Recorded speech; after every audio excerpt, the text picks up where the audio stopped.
25 minutes to 9 o'clock. We are broadcasting live from the Emerald Town Hall this morning, and really great to be with you.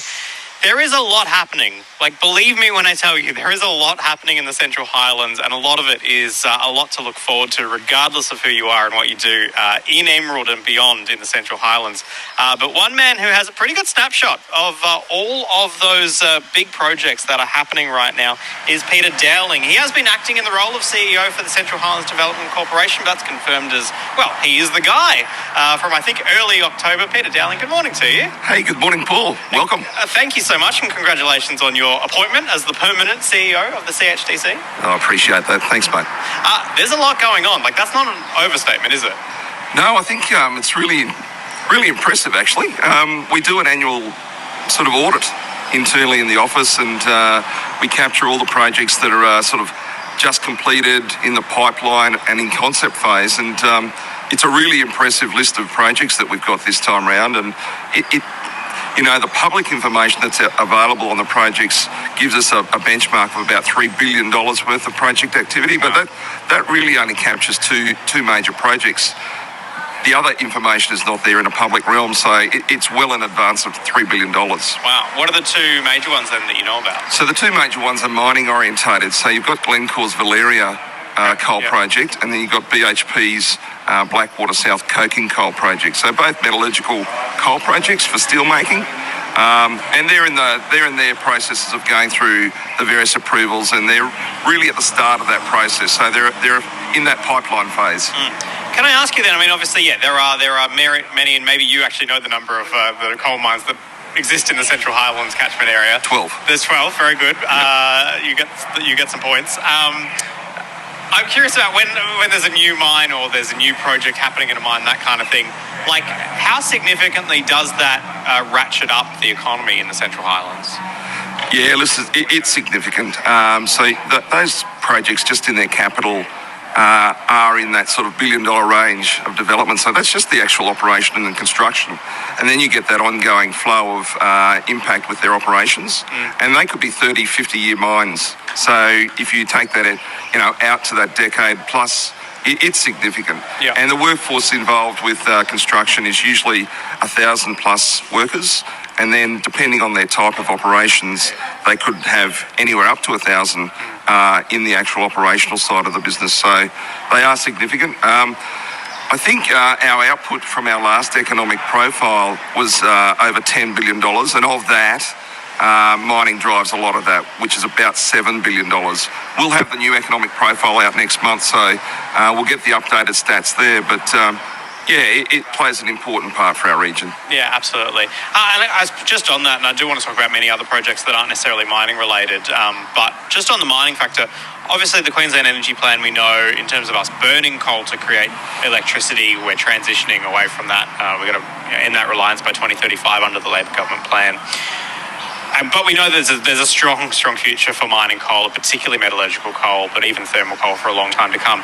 So when we're talking about those projections of decades to come, is that something that gives any concern to the Central Highlands Development Corporation, or are you just kind of like how far ahead do you need to look about the future of those mines and their input in the region? Yeah, really good question, Paul. And we actually just released a mining fact sheet, which was in itself a really good audit tool for us as well to determine the length of the current mines and their current approvals. So the longer we can see out the future, the better, obviously. But we are doing a lot of work on the sidelines in form of, we don't see this transition or transformation of the economy as being a binary thing. You either have mining or you don't. Yeah. It's far more nuanced than that. I think most punters would hopefully understand that, but if they don't, that's my take on it. It is far more nuanced, and we need to be working. We're transforming every day in this region. We're moving into the mining value add space. We're moving into ag tech. We've been there for a while, but we've got a long road ahead of us there. So these regions that have coal in them are transforming all the time, and that's an important message to all. But we do want to get some planning. We do want to get some strategy around that with all the levels of government and industry and business.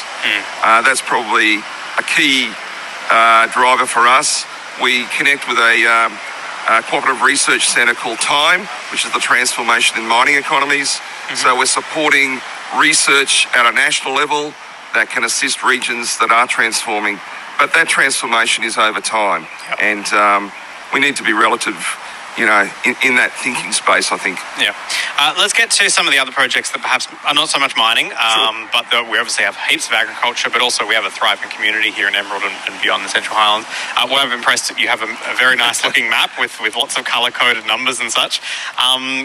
Maybe just talk me through what are some of those big projects and I suppose the projects that are going to be really exciting for the community to see come online. Yeah, for sure, Paul. I think I'll probably package it into sort of some of the sectors. Yeah, sure. So if we look at health, for instance, there's obviously the Blackwater Hospital. That's a large project that's been on the books for probably over 20 years, and it's a $20 million project.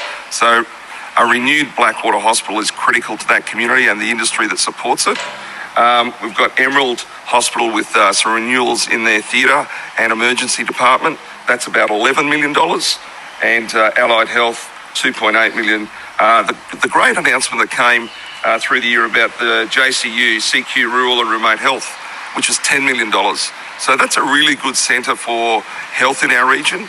When we look at the region in terms of the mix of sectors, we like to get that spread, and that's why we've done this project, so that we can understand it better. That JCU project, that is all about training allied health professionals. Correct. Right here in Emerald, isn't it? Correct. Yeah. And what I was trying to make some calls, and hopefully we'll get an update because I wasn't able to find out anything yesterday in advance of today. But do you know sort of what the timeline is for that one?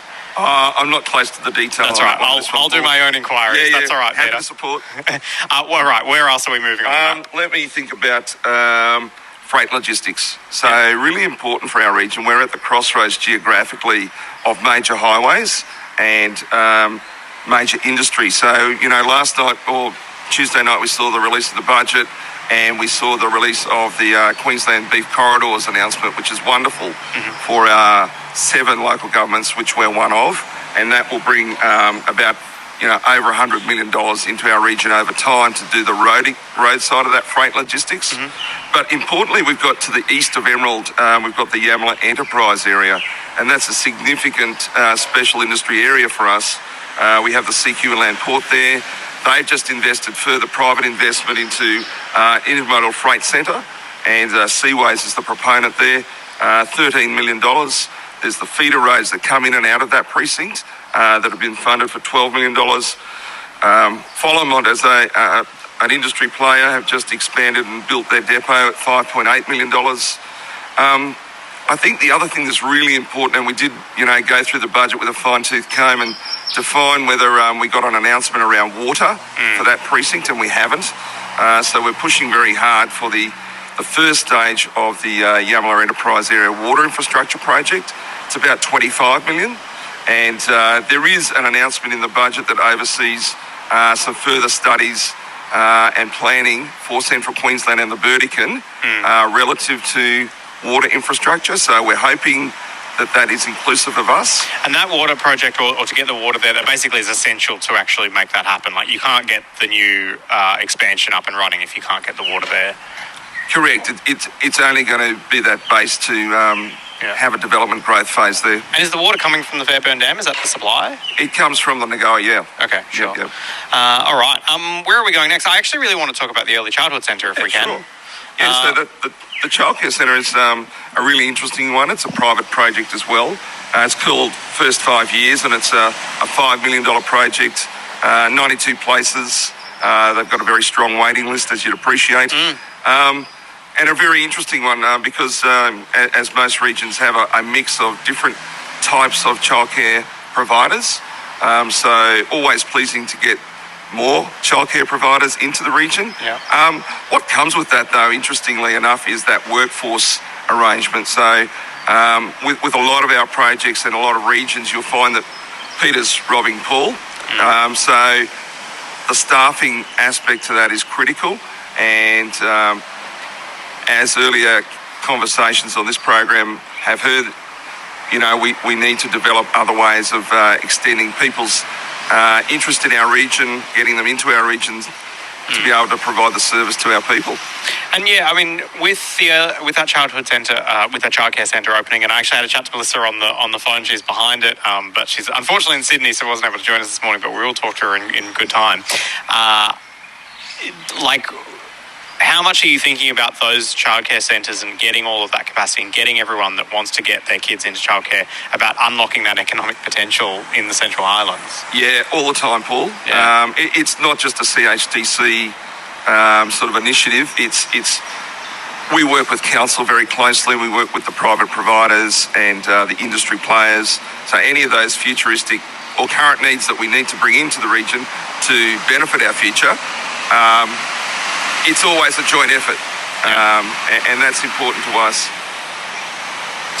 Peter, I'm just wondering if we probably won't go through too much more because there's so many projects. I suppose I just wonder, as you are now coming into this role and you know it's yours, you are the permanent CEO of the Central Highlands Development Corporation after having acted since earlier in the year. I guess just to ask you, you're now in the role. What's the objective for you? Like, what do you like? You know, you already had the reins, but now that you definitely have them, what are you keen to achieve? Yeah, listen, we've done some really smart work in the last few months around our corporate strategy and our operational plan. So we've embedded those now, and we'll take those forward and deliver that. It's a big agenda of work.